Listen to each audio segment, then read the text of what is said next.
जैन साथियों, दीपांजलि एकेडमी में आपका स्वागत है। दोस्तों, आज हम साइंस के महत्वपूर्ण प्रश्न बताएंगे। देखिए दोस्तों, पहला सवाल कह रहा है, निम्नलिखित द्रवों में कौन सा ऊष्मा का बहुत अच्छा चालक होता है। तो जो दोस्तों ये द्रव दे रखे हैं, इसमें यह बताना कि कौन सा सबसे अच्छा ऊष्मा का चालक है। तो दोस्तों, पारा जो होता है मरकरी, इसका फार्मूला सूत्र होता है Hg। तो पारा ऊष्मा का बहुत अच्छा चालक होता है, ध्यान रखना Hg, इसी को बोलते हैं मरकरी। ठीक है दोस्तों, अगला है, गैल्वेनीकृत लोहे पर लेप होता है। तो दोस्तों ध्यान रखिए कि जस्ते का होता है। किसका लेप होता है? जस्ते का। ध्यान रखिएगा, किसका लेप होता है? जस्ते का, ध्यान रखिएगा। तो गैल्वेनीकृत लोहे पर लेप होता है जस्ते का। अगला है, निम्न में से किस उद्योग में अभ्रक कच्चे माल के रूप में प्रयुक्त होता है। तो अभ्रक अभ्रक कच्चे माल के रूप में प्रयुक्त होता है वैद्युत में। ध्यान रखना, किस उद्योग में अभ्रक कच्चे माल के रूप में प्रयुक्त होता है। तो वैद्युत उद्योग में प्रयुक्त होता है कच्चा अभ्रक। ध्यान रखना, वैद्युत उद्योग में कच्चा अभ्रक का उपयोग किया जाता है। अगला है, निम्न धातुओं में से कौन समान ताप पर द्रव है। समान ताप पर द्रव कौन सा है?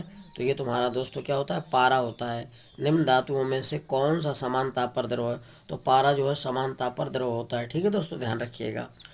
पारा एक ऐसा है, धातु है जो द्रव अवस्था में पाई जाती है और ये समान ताप पर द्रव, ध्यान रखिएगा। अगला है, अति मुलायम खनिज टाल्क सोप स्टोन मुक्ता है। तो दोस्तों ये ध्यान रखिएगा, आप क्या है, ये मैग्नीशियम सिलिकेट है। क्या है? Magnesium silicate. ठीक है दोस्तों, ये क्या है? मैग्नीशियम सिलिकेट है, मैग्नीशियम सिलिकेट।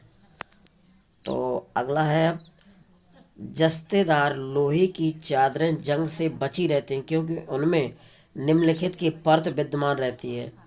तो जस्तेदार लोहे की चादरें जंग से बची रहती हैं क्योंकि उसमें निम्नलिखित की परत विद्यमान रहती है, यानी कि जस्ता की परत, इसी को बोलते हैं यसद। यसद माने जस्ता। तो जस्ता की, यानी जस्ता जो होता है उसकी पॉलिश कर दी जाती है, जिंक। ठीक है, जिंक यानी कि जेड की पॉलिश कर दी जाती है लोहे के चादर, जिससे जंग नहीं लगता। ठीक है दोस्तों, क्योंकि नमी के कारण और आर्द्रता जब बढ़ जाती है तो बरसात में लोहे में जंग लग जाता है। तो लोहे में जंग से बचने के लिए उसमें जिंक का लेप किया जाता है, जिंक की पॉलिश कर दी जाती है। ठीक है दोस्तों,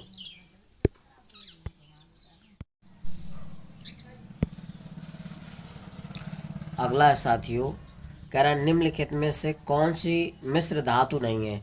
तो दोस्तों, स्टील मिश्र धातु है, पीतल भी मिश्र धातु है, ब्रांज भी मिश्र धातु है, तामा, तामा जो होता है कापर, ये आपका मिश्र धातु नहीं है, सिंगल कापर है। ठीक है दोस्तों, तो तांबा जो है मिश्र धातु नहीं है। अगला है, मोनोजाइट किसका अयस्क है। तो मोनोजाइट जो है दोस्तों, ये थोरियम का अयस्क होता है, ध्यान रखना। मोनोजाइट किसका अयस्क होता है? थोरियम का। मोनोजाइट किसका अयस्क होता है? थोरियम का। प्लास्टर ऑफ पेरिस का रासायनिक रूप से क्या है? प्लास्टर ऑफ पेरिस रासायनिक रूप से क्या है? तो कैल्शियम सल्फेट, ध्यान रखना। प्लास्टर ऑफ पेरिस रासायनिक रूप से क्या है? कैल्शियम सल्फेट है। प्लास्टर ऑफ पेरिस रासायनिक रूप से क्या है? कैल्शियम सल्फेट है। प्लास्टर ऑफ पेरिस को क्या कहते हैं? Calcium sulphate he plaster of Paris होता है। अगला है, प्लास्टर ऑफ पेरिस का सूत्र क्या होता है? तो इसका अणु सूत्र होता है CaSO4 1/2H2O। ध्यान रखना, बी विकल्प से हो जाएगा। प्लास्टर ऑफ पेरिस का सूत्र होता है CaSO4 1/2H2O। ठीक है दोस्तों, अगला है, पीतल निम्न की मिश्र धातु। पीतल में क्या क्या मिक्स होता है, यानी किसकी? तो तांबा और जस्ता होता है पीतल में, ध्यान रखना। Cu और जिंक होता है। क्या होता है? Cu और Zn, जिंक। पीतल किसकी मिश्र धातु है? तांबा और जिंक की। अगला है, मिश्र धातु में किस पदार्थ के संयोग से निष्कलंक इस्पात स्टेनलेस स्टील अनचुंबकीय हो जाता है। तो दोस्तों, निकल के प्रभाव से अनचुंबकीय हो जाता है। मिश्र धातु में किस पदार्थ के संयोग से निष्कलंक इस्पात स्टेनलेस स्टील अनचुंबकीय हो जाता है? तो निकल की उपस्थिति में, ध्यान रखना, निकल से अनचुंबकीय हो जाता है। अगला है, लोहे पर जंग लगने पर लोहे का भार क्या होता है? तो लोहे पर यदि जंग लगता है तो उसका भार बढ़ जाता है, ध्यान रखिएगा। लोहे पर जब जंग लगता है तो जंग लग जाने के कारण लोहे का भार बढ़ जाता है, यानी कि पहला विकल्प सही हो जाएगा। तो लोहे पर जब जंग लगता है तो उसका भार क्या होता है? बढ़ता है, ध्यान रखिएगा हमेशा। ठीक है दोस्तों, अगला है साथियों, फोटोग्राफिक प्लेट को विकसित करने में किसका उपयोग किया जाता है। तो दोस्तों फोटोग्राफिक प्लेट को विकसित करने के लिए ध्यान रखना सोडियम थायोसल्फेट उपचायक की भांति उपयोग होता है। ध्यान रखना सोडियम थायोसल्फेट उपचायक की भांति प्रयोग किया जाता है। ध्यान रखना फोटोग्राफिक प्लेट को विकसित करने में। ठीक है दोस्तों, पहला विकल्प सही हो जाएगा। अगला है निम्नलिखित कथनों का परीक्षण करें।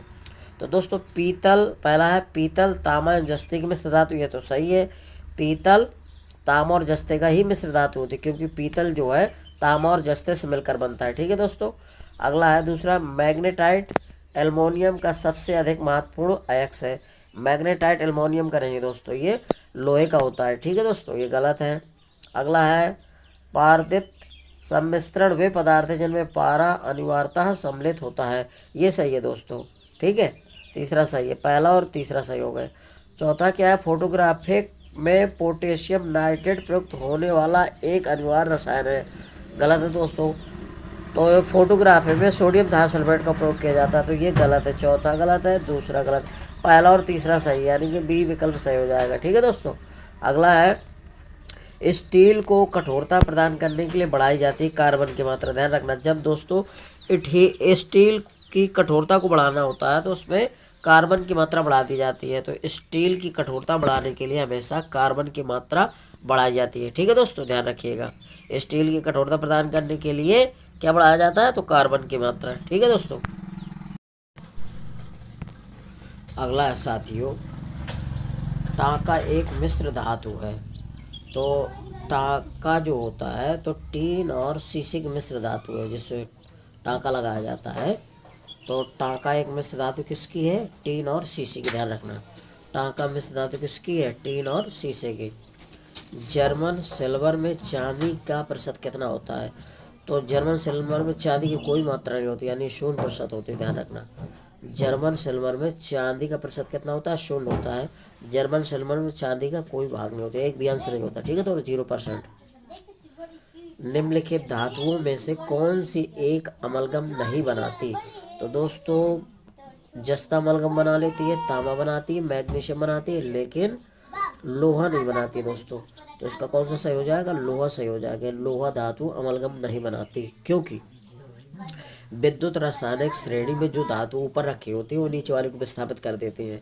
तो ये जो है नीचे रखे, इसलिए ये अमलगम नहीं बनाती, पारा से नीचे रखी गई। अगला है पारद धातु मिश्रण है। तो ये पारद युक्त मिश्र धातु होती है। पारद धातु मिश्रण किसका, पारद युक्त मिश्र धातु होती है। ठीक है दोस्तों। अब सूक्ष्म बर्फ क्या होती है, तो ये जमी हुई कार्बन डाइऑक्साइड होती है। कार्बन डाइऑक्साइड को सूक्ष्म बर्फ भी कहते हैं। तो ये जमी हुई कार्बन डाइऑक्साइड होती है। ठीक है, जमी हुई कार्बन डाइऑक्साइड होती है। ठीक है दोस्तों। अगला लेड पेंसिल में होता है, ग्रेफाइट होता है। ध्यान रखना, तो लेड जो पेंसिल होती है, लेड पेंसिल में क्या होता है, ग्रेफाइट होता है। पेंसिल में ग्रेफाइट लगा होता है, काला काला जो होता है लिखने का काम होता है वो ग्रेफाइट होता है, ध्यान रखिएगा। अगला है टेफ्लॉन क्या होता है। तो टेफ्लॉन फ्लोरो कार्बन होता है। टेफ्लॉन क्या होता है, फ्लोरोकार्बन होता है। ठीक है दोस्तों, टेफ्लॉन क्या होता है, फ्लोरोकार्बन। अगला है निम्नलिखित अधातुओं में से कौन सा एक विद्युत का मंद चालक है। तो विद्युत का मंद चालक कौन होता है दोस्तों, ये विद्युत का मंद चालक होता है तुम्हारा, ये ध्यान रखिएगा, ये होता है कौन, सिलीनियम। कौन, बी पार्ट, सिलीनियम विद्युत का मंद चालक होता है। ठीक है दोस्तों, जबकि सल्फर है, ब्रोमीन है, फास्फोरस ये तीव्र चालक होते हैं, ध्यान रखिएगा। तो सेलेनियम जो होता है ये विद्युत का मंद चालक होता है। ठीक है दोस्तों, मेरे वीडियो को लाइक और सब्सक्राइब करिए यदि मेरा वीडियो अच्छा लग रहा है। ठीक है दोस्तों, एक लाइक और सब्सक्राइब अवश्य करिए।